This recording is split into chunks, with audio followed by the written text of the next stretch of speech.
Hello. आज हम cricket की सारी लेटेस्ट न्यूज़ ला रहे हैं। चलिए पहली न्यूज़ की तरफ चलते हैं। जो कल इंडिया को हार मिली थी ऑस्ट्रेलिया के खिलाफ, जिसमें कि ऑस्ट्रेलिया ने 10 विकेट से मैच जीता था।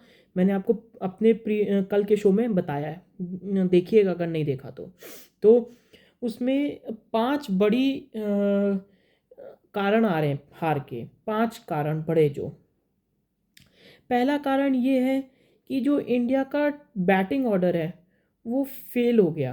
मतलब किसी ने रन नहीं बनाए। विराट कोहली, रोहित शर्मा, ऋषभ पंत, शुभमन गिल, राहुल, जायसवाल, बस नीतीश रेड्डी ने 42 रन की पारी खेली थी, जिससे थोड़ा सा इंडिया का स्कोर 180 175 तक पहुंचा था पहली इनिंग्स और दूसरी इनिंग्स में। तो और इससे रिलेटेड एक ये भी बात है कि क्या इंडिया को अपने होम सीरीज पे या मतलब जब वो ऑस्ट्रेलिया पहुंचे प्रैक्टिस किए तो वो पिंक बॉल से उनको प्रैक्टिस करनी चाहिए। कि रेड बॉल से तो इंडिया में भी खेलते हैं, साउथ अफ्रीका में भी खेलते हैं, सबसे खेलते हैं। हाँ, बस ड्यूक्स, कुकुबुरा, इन सब में फ़र्क आ जाता है, बाकी कोई अंतर है नहीं, रेड बॉल है। पिंक बॉल से प्रैक्टिस करनी चाहिए। एक ये भी वजह आ रही है। एक जो रोहित शर्मा ने टॉस जीत के बैटिंग की, वो एक तो गलत फैसला साबित हो गया। बॉलिंग करते क्या मालूम ऑस्ट्रेलिया, क्योंकि इंडिया ने 180 मारे तो उन पे प्रेशर नहीं रहा। अगर इंडिया ऑस्ट्रेलिया पहले बैटिंग करती पिंक बॉल में, और ऑस्ट्रेलिया अगर 100 150 पे ऑल आउट हो जाती, तो इंडिया के पास प्रेशर नहीं होता। अब इंडिया पहली इनिंग्स में 180 पे ही ऑल आउट हो गई तो इंडिया के ऊपर प्रेशर आ गया। और फिर बॉलिंग में भी सिराज के अलावा कोई नहीं है उनका जो साथ देने वाला। हर्षित राणा और ये अश्विन, अश्विन का तो वॉशिंगटन सुंदर की जगह बनती थी, अश्विन को क्यों लाए ये भी समझ के बाहर है। प्लानिंग नहीं है, ना कप्तानी में फैसले आ रहे हैं सही से। ये भी बहुत बड़ा रीज़न है। वॉशिंगटन सुंदर क्यों क्यों लाए, कैप्टेंसी में जो फ्लॉज हैं वो सामने आ रहे हैं। चौथे रीज़न में क्लूलेस है गंभीर की प्लानिंग में। फिर हर्षित राणा किस कोटे पे खेल रहे हैं। वो आकाशदीप की बात हुई थी, आकाशदीप को खिलाना चाहिए था। फिर ट्रेविस हेड के, आपको पता है कि ट्रेविस हेड इंडिया के खिलाफ चल रहे हैं। वो चाहे वर्ल्ड टेस्ट चैंपियनशिप का फाइनल हो 23 का, 24 का वर्ल्ड कप हो, 23 का वर्ल्ड कप हो, 2023 का वर्ल्ड कप, फिर T20 में भी वो चल दिए थे। बस लास्ट में बच गई इंडिया, वरना वो भी ऑस्ट्रेलिया से हार जाती। तो आप बाकी जो प्लेयर के साथ जो आप बैठते हैं, मॉनिटर पे देखते हैं, प्लानिंग बनाते हैं कि इस प्लेयर को हम यहाँ बॉल डालेंगे, इस प्लेयर को यहाँ, तो आप ट्रेविस हेड के साथ क्यों नहीं कर रहे हैं प्लानिंग? क्योंकि ऑस्ट्रेलिया की रीढ़ की हड्डी ट्रेविस हेड ही है। उनको आउट करना ज़रूरी है। तो आप भले और टीम और जो प्लेयर है उनके साथ रणनीति मत बनाइए, ट्रेविस हेड के साथ ज़रूर बनाइए। क्योंकि वो सेट होने के बाद रुकते नहीं है, वो रन बॉल से भी फास्ट खेलते हैं। वो टेस्ट को भी ODI T20 खेलते हैं वो। तो उनके खिलाफ रणनीति बनाइए, ट्रेविस हेड के खिलाफ। चलिए दूसरी न्यूज़ की तरफ चलते हैं। साउथ अफ्रीका और श्रीलंका का जो टेस्ट मैच खेला गया उसमें श्रीलंका हार गई। मैंने कहा था कि श्रीलंका फाइट कर सकती है लेकिन कर नहीं पाई। तो साउथ अफ्रीका पहली इनिंग में 358 ऑल आउट हो गई। श्रीलंका ने बैटिंग की, थोड़ी अच्छी बैटिंग की, 328 तक लेके गए ताकि लीड को बहुत बड़ा नहीं होने दिया। फिर 317 पे ऑल आउट हो गई साउथ अफ्रीका। श्रीलंका ने इसमें भी अच्छी वाह कर रहे थे, लेकिन आज के दिन एकदम से कोलैप्स हो गया। 143 रन चाहिए थे एक दिन में। तो 143 रन चाहिए थे श्रीलंका को। श्रीलंका 238 पे ऑल आउट हो गई और 109 रन से मैच हार गई, जिसमें कि कल बहुत अच्छी परिस्थिति में थी। आप मेरा शो देखिएगा, मैंने आपको बताया भी है श्रीलंका किस तरीके से जीत सकती थी। प्लेयर ऑफ द मैच बने डेन पैटरसन और player of the series Temba Bavuma. अब इसी से मिलती जुलती खबर ये आ रही है कि South Africa World Test Championship में जब श्रीलंका को कल हराया तो फर्स्ट पे आ गई, और साउथ अफ्रीका को अब बस एक टेस्ट मैच जीतने हैं दो में से, जो कि पाकिस्तान के साथ है, जो टेस्ट सीरीज होने वाली है। उसमें एक टेस्ट मैच जीता है तो वर्ल्ड टेस्ट चैंपियनशिप की पहली टीम बनेगी साउथ अफ्रीका। और मैंने आपको अपने वर्ल्ड टेस्ट चैंपियनशिप के सिनेरियोज में भी आपको ये बताया था, साउथ अफ्रीका के लिए रास्ता बहुत आसान था। उन्होंने बांग्लादेश को 2-0 हराया, श्रीलंका को 2-0 हरा दिया, पाकिस्तान को भी 2-0 हरा देंगे वो, ऐसा लगता है। क्योंकि साउथ अफ्रीका को अपनी होम कंडीशंस पता है कैसे जीतनी है, और एशियन कंट्रीज अगर कोई भी इंडिया को छोड़ के साउथ अफ्रीका जाती हैं तो वो हार के ही आती हैं। तो बस उनका जो मेन जो टफ था वो बांग्लादेश वाली सीरीज थी, और बांग्लादेश को उन्होंने 2-0 हरा दिया उनके होम पे ही। तो ऑस्ट्रेलिया इंडिया के बीच अब बचा है कि कौन फाइनल में खेलेगा। साउथ अफ्रीका 99.99% फाइनल में पहुंच चुकी है, अब इंडिया या साउथ ऑस्ट्रेलिया में एक पहुंचेगी फाइनल में। चलिए पांचवी न्यूज़ की तरफ चलते हैं। जो पाकिस्तान और साउथ अफ्रीका का T20 मैच खेला जाएगा कल डरबन में, कल खेला जाएगा 9:30 बजे, जिसमें कि उसमें जो मैंने आपको प्लेइंग 11 बताई थी, अब सुनने में आ रहा है उस प्लेइंग 11 में जानदाद खान को हटा के तीनों वो खिलाएंगे, सलमान अली आगा, तैयब ताहिर और इरफान खान न्याजी।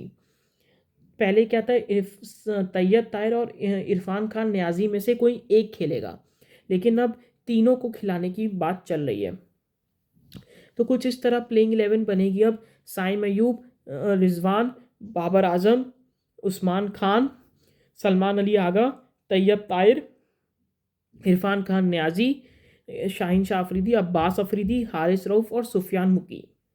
चलिए छठी न्यूज़ की तरफ चलते हैं। सरफराज ने यू टर्न ले लिया है। जो मैंने आपको पहले बताया था कि सरफराज बोले थे कि मैं जल्दी अपनी रिटायरमेंट अनाउंस कर दूंगा, लेकिन आज उन्होंने बोला कि अभी मेरा कोई प्लान नहीं है, मैं पाकिस्तान अपनी परफॉर्मेंस दिखाऊंगा, पाकिस्तान टीम में वापसी करूंगा। 37 ईयर्स के हैं, चैम्पियंस ट्रॉफी के विनर हैं, उन्होंने 64 ODI खेले हैं, बहुत मतलब उनकी पाकिस्तान में बहुत वैल्यू है, क्योंकि पूरी 20th सेंचुरी में जो 2000 से अब तक 2024 में मतलब 2010 एक डिकेड में 2010 से 2024 तक पाकिस्तान सिर्फ एक जीता है, वो भी चैम्पियंस ट्रॉफी जीता है, जो कि सरफराज ने जिताई थी। उसमें फ़खर जमान हीरो थे, मोहम्मद आमिर हीरो थे, सरफराज अहमद की कैप्टनसी बहुत अच्छी थी। तो सरफराज ने अभी कहा कि मैं अभी खेलूँगा। मेरे हिसाब से अब उनकी जगह बहुत मुश्किल है बननी, लेकिन वहाँ की जो पॉलिटिक्स है, वहाँ का जो क्रिकेट है, वहाँ पे कभी भी वापसी हो सकती है। लेकिन अगर आप कहें तो सोचे तो टेस्ट क्रिकेट से वो रिटायरमेंट अभी अनाउंस कर सकते हैं, क्योंकि टेस्ट में वो मुश्किल है उनका वापसी करना बाद में 1-2 साल बाद, 3 साल बाद। अभी जो वेस्ट इंडीज़ और पाकिस्तान की सीरीज़ होगी पाकिस्तान में, तो वहाँ पे एक टेस्ट मैच लेके फेयरवेल ले ले। वहाँ पे एक पाकिस्तान में कल्चर भी है कि वो अपने लेजेंड्स को फेयरवेल नहीं देते हैं, तो बहुत ही मतलब ये ख़राब कल्चर है। तो ये सरफराज एक सेट कर सकते हैं एक प्लेटफॉर्म एग्जांपल्स की, आगे वाले जैसे बाबर आजम बाद में रिटायरमेंट लेंगे, बाद में फ़खर जमान लेंगे, बहुत लोग रिटायरमेंट लेंगे, तो उनको भी एक फेयरवेल मिल सकेगा। चलिए फ़खर जमान ने 7वीं न्यूज़ की तरफ चलते। फ़खर जमान ने एक्सपोज कर दिया PCB को, सेलेक्टर्स को, सबको एक्सपोज कर दिया। फ़खर जमान साउथ अफ्रीका की स्क्वाड में पहले वापसी कर रहे थे, लेकिन अब वो वापसी नहीं कर रहे हैं। इसका रीज़न ये दिखा रहा है, फ़खर जमान ने बोला कि उनको रीज़न ये बताया गया था कि आप फिट नहीं हैं, लेकिन फ़खर जमान ने बोला मैं कम्प्लीटली फ़िट हूँ, मैं चैम्पियंस T20 कप भी खेल रहा हूँ, मैं और मैं अपनी परफॉर्मेंस दिखा के वापसी भी करूँगा चैम्पियंस ट्रॉफी से पहले।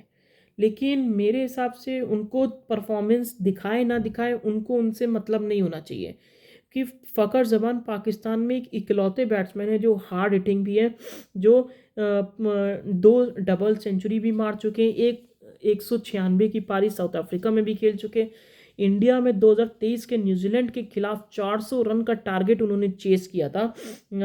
मेरे हिसाब से और चैंपियंस ट्रॉफी फाइनल में भी उन्होंने 2017 में 100 मारे थे। मतलब मेरे हिसाब से फ़खर जमान को प्रूफ करने की ज़रूरत नहीं है, वो सिंपल पाकिस्तान सेलेक्टर्स, पीसीबी जो भी अपने मामलात हैं, जो भी चीज़ें हैं, बैठें साथ में रिजॉल्व करें और वापसी करवाएं फ़खर जमान को, क्योंकि वो एक एसेट है पाकिस्तान के लिए। चलिए, ईसीबी जो इंग्लैंड क्रिकेट बोर्ड है, उन्होंने एक पॉलिसी बनाई थी इंग्लैंड के प्लेयर्स के लिए कि आईपीएल के अलावा दुनिया की जो लोकल क्रिकेट है, वो T20 ब्लास्ट, दी 100, ये सब तो आप खेल सकते हैं। जो आईपीएल के अलावा आप कोई भी दूसरी लीग नहीं खेल सकते। तो इस बार आईपीएल और पीएसएल दोनों क्लैश कर रहे हैं। तो आईपीएल में बहुत सारे इंग्लैंड के प्लेयर अनसोल्ड गए हैं। तो प्लेयर तो अब वो कोई लीग नहीं खेल सकते क्योंकि इंग्लैंड की पॉलिसी है। तो प्लेयर्स बोले हैं, अब हम ऐसा नहीं करेंगे, हम खेलेंगे, दूसरी लीग भी खेलेंगे, क्योंकि अब हम लोग अनसोल्ड हैं। हम उस समय आईपीएल के दौरान कोई भी इंटरनेशनल क्रिकेट नहीं होती है, तो हम खेलेंगे। अगर आप हमें इजाज़त नहीं देंगे तो हम बॉयकॉट करेंगे दी 100 टूर्नामेंट का। ये इंग्लैंड के काफ़ी प्लेयर्स ने ये बात बोली है। तो अब इसी में क्या है कि जो अगर ये इंग्लैंड क्रिकेट बोर्ड अगर ढीलापन दे देता है, ठीक है, इस रूल को इस साल के लिए माफ़ कर दिया जाए, अगर इस तरह होता है तो पीएसएल में जॉनी ब्रेस्टो दिख सकते हैं आपको। बहुत सारे प्लेयर्स पीएसएल में इस बार दिख सकते हैं, क्योंकि पीएसएल की जो फ्रेंचाइजी और पीसीबी जो गवर्नमेंट है, वो सैलरी बढ़ा रही है, 10 करोड़ तक लेके जा रही है। मतलब उनके लिए तो बहुत होता है, आईपीएल के लिए तो ये कुछ भी नहीं है। ये तो डोमेस्टिक के इंडिया के प्लेयर 10-10 करोड़ में बिक जाते हैं, वहाँ फॉरेन प्लेयर बिकेंगे। तो जॉनी ब्रेस्टो आ सकते हैं, जिमी नीशम आ सकते हैं, डेविड वार्नर अनसोल्ड गए हैं। मैंने आपको पहले भी बताए हैं प्लेयर्स के नाम, 8-9 प्लेयर्स के नाम, रेफ़र करिएगा वीडियो। तो आज का न्यूज़ सेगमेंट यही था। अगर आपको मेरा न्यूज़ सेगमेंट पसंद आया तो लाइक करें, शेयर करें, सब्सक्राइब करें।